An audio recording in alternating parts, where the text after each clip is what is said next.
So everybody, welcome back. Um, we have I think, we have a kind of special relationship with the poets in Evansville. We've been going back and forth for a number of years now. We go down to the Vocal Lounge to the Poetry Speak series. Tony and I, Hiromi is gone, Ian has gone, Adam Henze is gone, a bunch of us from Bloomington have gone. And when we were able to have the 4th Street fair in person, so we've been shut down kind of for 2 years. So when we were able to have it in person, then people from Evansville were coming up here, Shakespeare's Monkey was coming up here. And then also when we had the luxury of having, back to my point that I was making at the end of the last set, back to when we had an accessible space where we could have the first Wednesday spoken word series, we also were able to invite our Evansville friends up here. Now, since everything has opened up again, we have gone down a couple of times, and we're very happy to finally be able to reciprocate and invite some wonderful poets back to Bloomington. So, our first poet from Evansville, C.S. Mathews, is the co-author of Fearful Architecture and an editor for the Grindstone magazine and for Wheelworks Publishing. Having cut her teeth as an independent journalist during the 2020 protests, their work focuses heavily on activism, their indigeneity, trauma, and her experiences being transgender. She's just a wonderful person. So please welcome C.S. Mathews.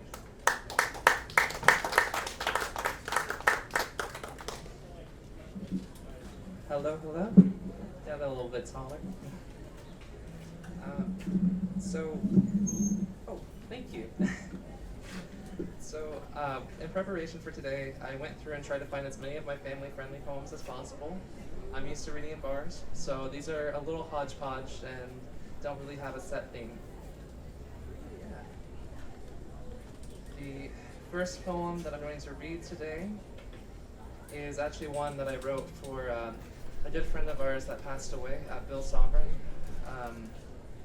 I wrote this whenever he was taken to hospice the next morning. It doesn't really have a name, but I just want to start off with a tribute to someone that we all really loved and respected, a pillar of our community.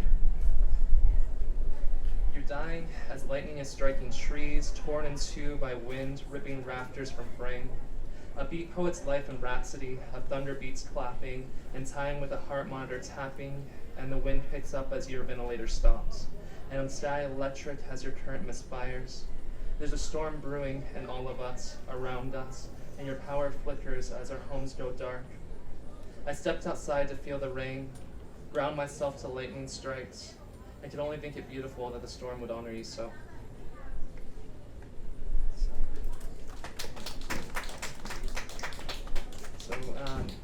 The next one, Jonathan and I, we work for the Grindstone magazine down in Evansville. Yeah, well, us and Tim. And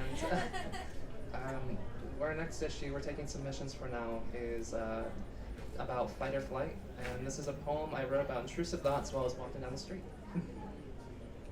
She steps softly down unfamiliar streets as the sun sets low behind budding trees and the hair is revy with the coming rain, as sodden as the leaves in the gutter, gumballs under feet clad in socks that listed books banned, stories twisted enough, true enough for courts to rule enough. She smiled, though it faltered as Lincoln rolled by, bouncing with music that flowed like smoke from behind windows tinted. Was he staring? Did his eyes linger? She stepped a little faster, and he rumbled down the road. She knew better. Her imaginations got the best of her, and he was but a passerby in the early night. Everything is fine, but a snappy branch makes her heart dance, and she dare not look. Just stare at her feet, crunching through broken glass, cigarillo butts, a shoe, blood? No, just mud. Can't let my mind get better of me, she thinks. Her feet don't slow, and her breath gets caught in her throat. Sound of laughter ahead, past the curve, an oak obscured from sight. She slowed to see if she could spot them, the light from which sound emits. And in the distance, 3 men, maybe teens. But could that be better or worse? Could she outrun them, fight them? What if one had a knife? Would she hesitate to take her stop? She was doing it again, letting her mind take the reins, tell her there was no escape. They're a block away and walking away. She just needed to slow her pace. What if they see her? What if they do? No, so what if they do? Dogs smell fear, so she won't give it to them. Said confidently, and she'll be fine, even if it's a lie. She'll make it, fake it, won't let them see her quake, but they don't buy it. What if they know she's lying? And the birds fell silent. She froze, held her breath as hackles rise. Hair tousled by wind, she catches a robin's eye, wills it to speak, to sing, it just stares. She wants to cry. A truck rumbles by, flag cracking in the wind, and the robin screams as it flies away, and she sighs in relief, catching an old woman's eye from her porch. She's drinking Corona from the bottle, staring at a stranger in her street who finds her feet moving, heat in her cheeks as she waves. What was she thinking? She needs to keep moving, just walking. No need to get the whole town talking. She's probably lit stoned like a tweaker staring at a bird shaking laughter. Her head snaps, but it's not directed at her. The three figures have stopped in the street ahead, hunched over a screen as music plays, drifting down the street. She pushes on. Stop being ridiculous. She passes by them. They're just boys, barely teens. She sighs in relief, smiles and nods at the middle one, meets her gaze, then wanders down the length of her, lingers. She turns away and pushes on, heart drowning out the song from behind. Are they following her? She dare not look. Crosses another street to see a child on a porch playing with trucks. They look up and meet her eye, stare cold and inquiring. She breaks her gaze and nearly misses the colliding with a stop sign. Laughter rises from behind her, and she pushes on, face burning. She sees the pizza shop a block away, and she feels relief growing in the pit of her stomach, but also gnawing as she met the cashier's eye, as he watched her approach, slowly chewing on gum maybe, his mustache waggling, and she couldn't take her eyes off its motion, somehow obscene, and his eyes lingered on her, burrowed through her, and behind her laughter, the sound of plastic wheels, all eyes around her, on her, through her. She walked past this pizza shop, tore her eyes from the man, in time to see the black sedan that would end her. Blood-staining socks listed with the names of books banned, her last thought being of how she'd never have the chance to join them. So yeah.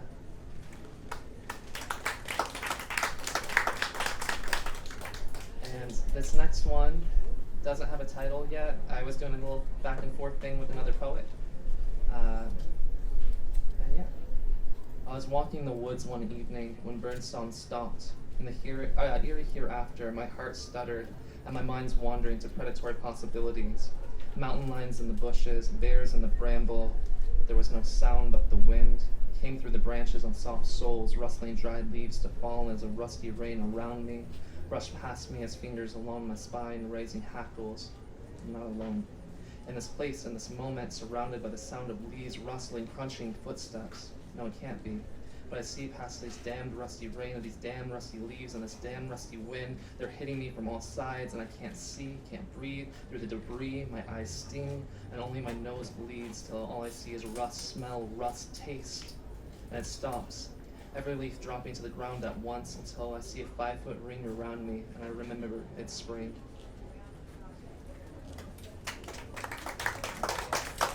So, I guess this is broken up into a little bit of sections. This next section are all poems from a book I'm working on called Phrenology. It's about my experiences being indigenous and trans, being mixed, and my relationship with my body. So, this first poem is called Indian Test Head Pattern.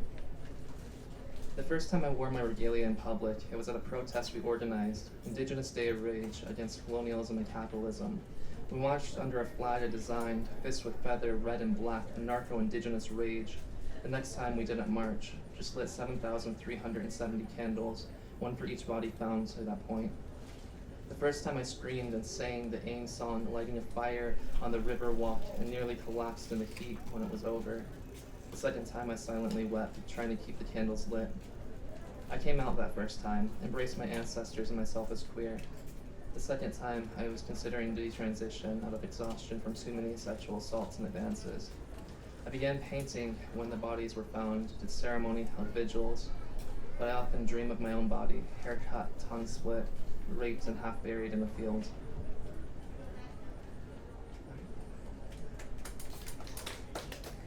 And this next one is called Wendigo. As far as I can tell, the stories of Wendigo start with colonizers arriving, the spirit of greed consuming until families consume themselves. I was told they ran through treetops. My brother's tree was topped, the one over his grave. Some stories treat them like vampires rising from the grave. The hunters told stories of a man butchering his family. My father tried to kill us after my brother died. Out of unsatiable hunger, he ate them. My father threw the night scale at my mother when the doctor said to cut back. And colonization affects our communities as we chant land back in the colonizer's tongue, praying to their God. My father learned to pray when he married my mother. And the Wendigo spirit possessed hunters who were paid to hunt their own, taught to scout by Hamburg invaders. My hair looks like my mother's, curls part Irish, part Creole from my father. And we banded together under aim to fight back, became complacent on table scraps. My mother's ancestors hunted my Creole family during the Civil War, tortured and lynched them, cut babies from living bellies of my Seminole relatives. But the wars never ended, despite them taking our children in the night, cutting their hair in tons, throwing them in mass graves. My family tree is a Wendigo. My body, the collected parts of rape and genocide. Its roots are consumption, cannibalistic, killing itself to feast, grow. So we fight in Standing Rock in the streets of Oakland. We stream our stolen languages at the Pope from stolen tongues. We burn churches and plant our three sisters in their wake. We are the survivors of genocide that run circles as Wendigos wear our feathers. I wept when they found the graves. Wanted to scream, but there was no air. Wanted to burn, but I couldn't stand. Spoke to a survivor at 2 a.m. Dropped her off the roof. Convinced her to go to ceremony. She drove 200 miles that night. Our siblings are stolen and red, a highway of fear, a trail of tears on stolen land littered with stolen bodies. Our bodies consumed as our medicine is misused to get a buzz, a high, and addiction steals our lives. We lit over 7,000 candles. They found over 10,000 bodies, 11 schools out of 500. When the Pope came, I folded like a prayer tie. My hair is heavy on my head. We fight to decolonize our bodies, lives. It feels like no one is watching.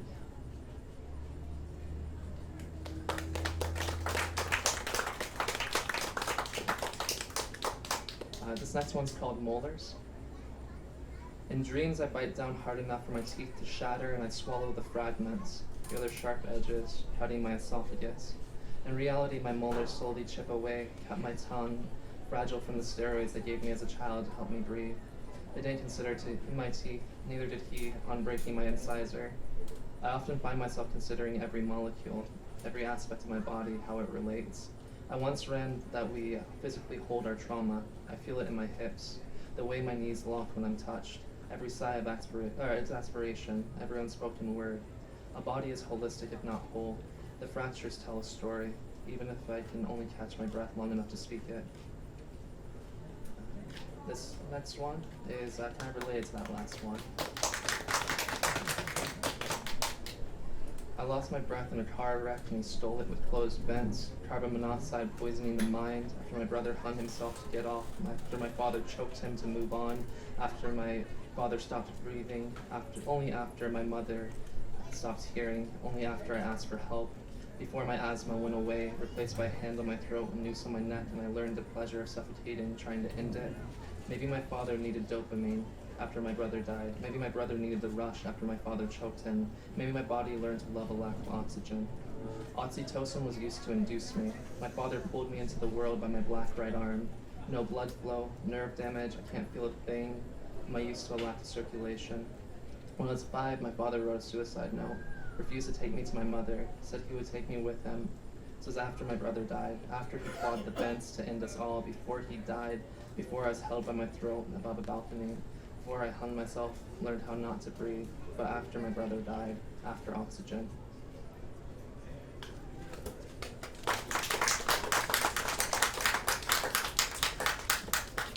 Sometimes I call your number to hear your voice asking for messages, but your phone has been disconnected for 14 years.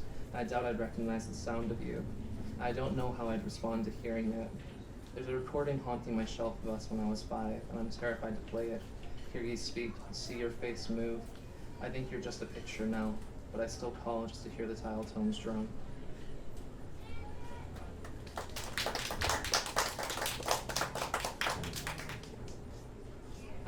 So this one's kind of funny. It's about when I melted a sock into my foot. I have a big old scar on the top of my foot from that. But we used to use dryer lint to start fires. It's the most flammable part of clothing. The small bits of discarded fuzz. When I was 14, I melted a sock into my foot with hot grease. I had to pick out the pieces when it got infected. I sterilized an X-Acto knife, cut out the bad bits and found where the fuzz had stuck to bone. The first time a knife cut me, I was carving my dead arm. I didn't even notice until the wood was wet, red. There was no pain when I was stabbed, not at first, just a scraping of metal and bone. The pain came later during the sleepless nights in a homeless shelter. I don't think it was the pain that kept me awake, maybe the fear of them finding us or the soft pots of gunfire in the distance. I later learned to stop cutting myself by heating butter knives on a stove and laying across my skin. So much cleaner, no messy scars, just ghost lines. When the doctor examined my foot later, he told me that I had done well, gave me a salve and a smile. I had plenty of practice to that point, examining my body with sterilized blades, using them to shape wood, flesh, making my flesh wooden in my mind, as in the distance, the sting.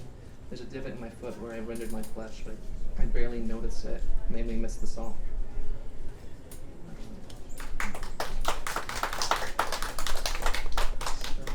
The last little section of this is going to be mainly just things I've had published in different places. They're kind of fun and not related to anything. There are stories of fires that dance across the bows of ships in tempestuous storms, casting ghost light on the damned as men frantically fight in a sinking vessel to survive. St. Elmo's Fire.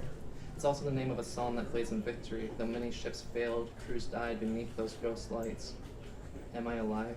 When in early light I see spectral orbs dancing about me, is it my eyes? The halo that forms around me, perhaps a distortion of the very air, and in closing my eyes, I see it imprinted there, on the inside of my lids, pulsing. Rhythmic in its absolution, and I often wonder if I can hear it, a soft hum of particles excited into motion, or if I'm merely breathing. I often can't tell if I breathe, if air exists. Is it all just in my mind? If I still myself long enough to resist the urge to inhale, the ghost light will appear, growing strong with every second until my vision is filled with light and darkness. It's beautiful. Are there realities beyond this? Were the spectral flames but guides that yet called sailors into night, bright with stars as water replaced air, if air was ever there, until they saw true beauty? Why won't my body let me go there? Do I need a flaming guide to reach the other side with drowning dew? There has to be something better than this.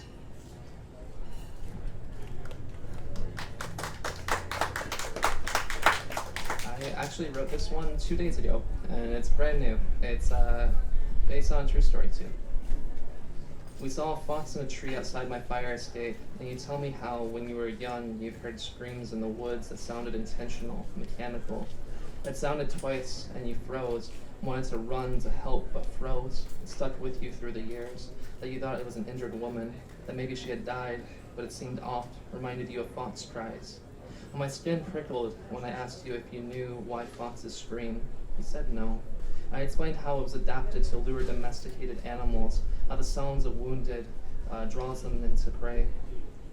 We sat there in silence, watching the fox climb from tree to rooftop, and I'm reminded of dancing with the wild red under a moon in a different life, reminded of the rising in the night to lock the dog doors when we hear the cries about the compassion of domesticity, about how red foxes play as kits, run in circuits on slides only to lure dogs to die. I can't help but wonder if you were prey that day.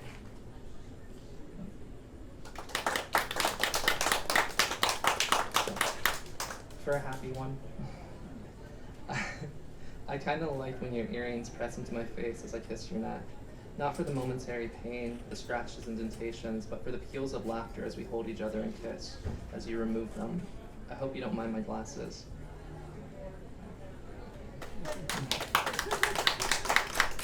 I do have happy poems too. They're occasional. This one's silent film. It was just accepted into Sepulchre Quarterly by Laughing Ronin Press.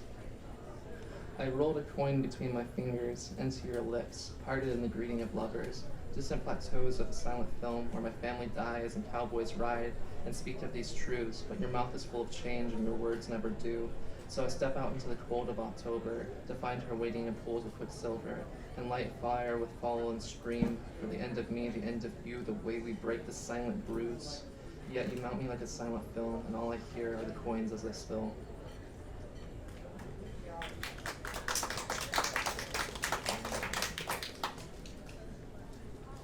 Skip that one and go straight to the other one that was, alright, well this one first. This is Remember Starlings. I stared into a puddle of blood in the parking lot across from my apartment, and saw in it a flock of starlings. And then I saw my own blood splattered across the floor from where the lashes tore me, my sense of me. And the starlings swarm in flight, black as night, as bright in stars that swim with skies color of rust, dried blood on pavement in front of us at 5. And we can't tell if he's alive until he dies. And I'm helpless until I'm running to her body, twisted through traffic streaming, and she's breathing as birds fly by, and my tears are re-wetting pavement dry, rusty as that desert sky.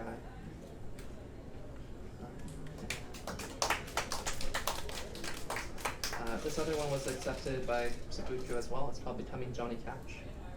I sidle up to him, the man in black, trench coat and hat, reach for his hand, feel the air take shape in my palm. He smiles, I step forward, he dissipates, I dissolve. In my place stands a man in black, trench coat and hat. And mind if I grab those books from you? Oh, there they are. Oh, you already have it there. Oh, well, thank you. So this is my first book that came out with Jonathan last year. We did a special re-release of it, but just want to read a little something from it.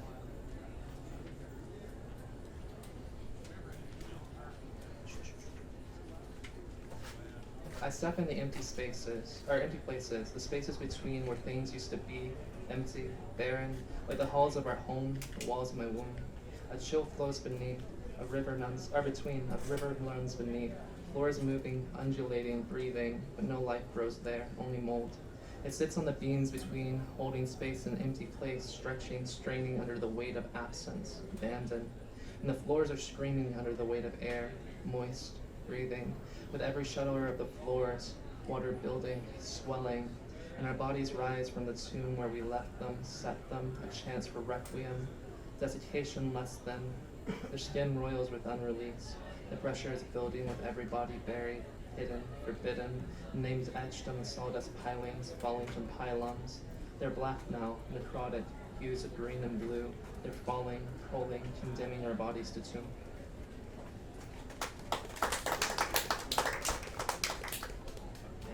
And I know this is where this one is. It's the very last one in here. So, this one is Noted Medicine. I'm listless, relentlessly aimless, lying in the shadow of a moon, noon, born red, in the shadow of a star, cold, and I'm sweating, relentlessly abetting, wandering in still oceans as the tide sits dead, drawn no more by this bloody orb. The sky is on fire, bombs over Gaza as the dead city sits red, unmoving, like I, despondent on satin sheets worn thin and sleepless in the shadows, tasked by a star in demise. Dwelling on my blood, uprooted from my home and grave, and the air is heavy with coming rain. It burns the air like the Colombian cities, reddened. The skies over Gaza. I too wish to burn, to light my skin golden. But my mind wanders to the braids that hang limp at your funeral. And my lungs burn from medicine misused. And my cheeks are dry as the leather gifted. When my mind wanders to the pandemic that kept me from you. Tears only coming from the truth that I left. Chained myself in a cage of work and hid from myself and you. Who gave everything, like the way they take everything from our cousins in cages along the border, drawn in our blood. And the moon is red, casting shadows over my skin, bruising me in omens, like serpents that bring black floods. The first drop that strike the chest too flat, and it smells of our fisheries on fire and Micmac. And I want to rise up, topple statues, paint Lincoln's face red, but the water burns, sedates, no longer washes away my pain. Sickly and sodden sheets, sticky black remains, as Mississippi entwines me, corrupted by greed. And Anamik is dead, killed by the satellites that litter our skies. And the moon is red, as the dot they wish to colonize. Like Palestine, like my mind, like their lungs, like the bodies of our sisters in red. I want to rise, but I can't breathe. Like Floyd in the streets, and it's circling, the black boot as it's crushing the wind from my lungs, and I'm choking on the smoke in the sky. Bodies burning along the Ganges. The birds are swarming in their sleek and their placid glory, and I want to rise, but I might just die. With so many before me, left only the thoughts and prayers. Hollow words like empty bottles stacking, no good medicine left unsinged.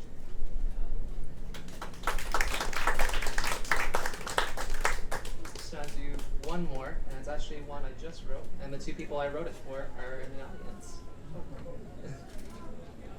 So I'm just wondering, is your entire book a book of poems, or is it a book of like stories and poems? mostly poems. There are some stories in it, but I think he meant your upcoming. yeah, the upcoming book, yeah, it's mostly poems, but there are some stories that are going to be in it. Yeah, but the poems in the South are stories. That's most of my stories are written like poems too. So yeah, it's gonna be interesting. It's been really hard to write, but it's coming along really well. And I actually wrote this for you. So, 50s rock from the soft-top Chevrolets, red as the cherry and a summer Shirley. Temples built of gods of rock and roll. You speed through life in hats immaculate and swim into hatchbacks matte black like the backs of neon signs, reading "This is life" and the crossed lines of James Dean. Live fast, live long, rock on.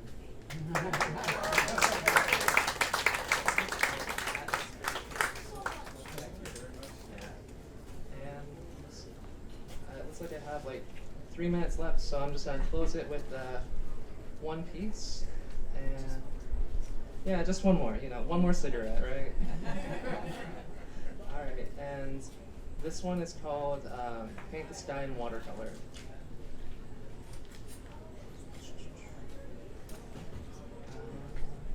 I know it's right in this one, so just gotta scroll for it. Sorry.